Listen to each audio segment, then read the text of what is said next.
Halo Sobat Media, munculnya varian baru dari virus COVID-19 membuat sejumlah negara kelabakan.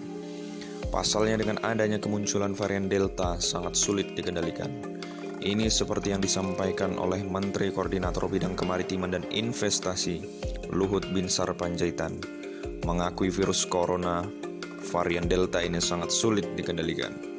Luhut menjelaskan varian Delta sudah mendominasi Pulau Jawa varian ini, kata dia.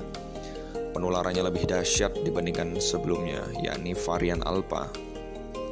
Vaksin COVID-19 asal Cina Sinovac semakin diragukan dan dicoret oleh beberapa negara karena dinilai tidak efektif melawan varian baru corona seperti Delta.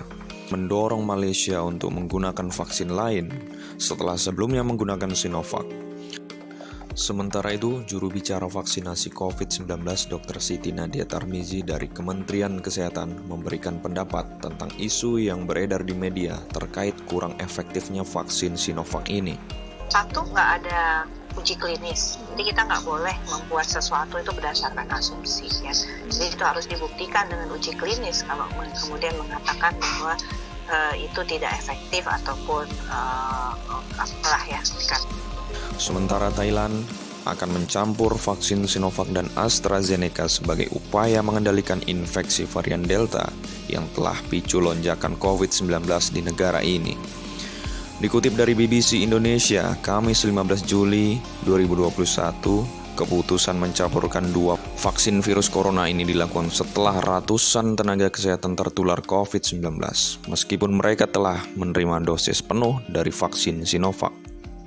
Menteri Kesehatan Anutin Kanvirakul mengatakan bahwa warga Thailand akan mendapatkan vaksin AstraZeneca setelah diberikan dosis pertama vaksin Sinovac.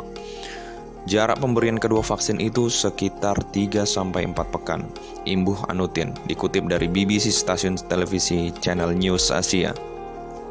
Seberapa efektifkah vaksin Sinovac? Badan Kesehatan Dunia WHO mengatakan, vaksin Sinovac mencegah penyakit simptomatik pada 51% dari mereka yang divaksinasi dan mencegah gejala COVID-19 yang parah untuk usia 18 tahun ke atas. Mengutip dari Wall Street Journal, vaksin ini bekerja dengan menggunakan partikel virus yang sudah dimatikan untuk mengekspos sistem kekebalan tubuh terhadap virus tanpa mempertaruhkan respon penyakit serius. Sebagai perbandingan, vaksin Moderna dan Pfizer adalah vaksin mRNA. Sederhananya, kode genetik virus corona disuntikkan ke dalam tubuh, memicu tubuh untuk mulai membuat protein virus, tetapi tidak seluruh virus. Ini cukup untuk melatih sistem kekebalan tubuh untuk menyerang COVID-19. Sinovac adalah metode vaksin yang lebih tradisional yang berhasil digunakan di banyak vaksin terkenal seperti rabies, kata Associate Prof. Lauda Haidari Nanyang Technological University kepada BBC. Di atas kertas, salah satu keunggulan utama Sinovac yakni dapat disimpan di lemari es dengan standar suhu 2 derajat Celcius. Seperti vaksin Oxford yang dibuat dari virus rekayasa genetika, sebaliknya, vaksin Moderna perlu disimpan pada minus 20 derajat Celcius dan vaksin Pfizer pada suhu minus 70 derajat Celcius. Ini berarti vaksin Sinovac dan Oxford AstraZeneca jauh lebih berguna bagi negara berkembang yang mungkin tidak memiliki fasilitas untuk menyimpan vaksin dalam jumlah besar pada suhu rendah seperti itu.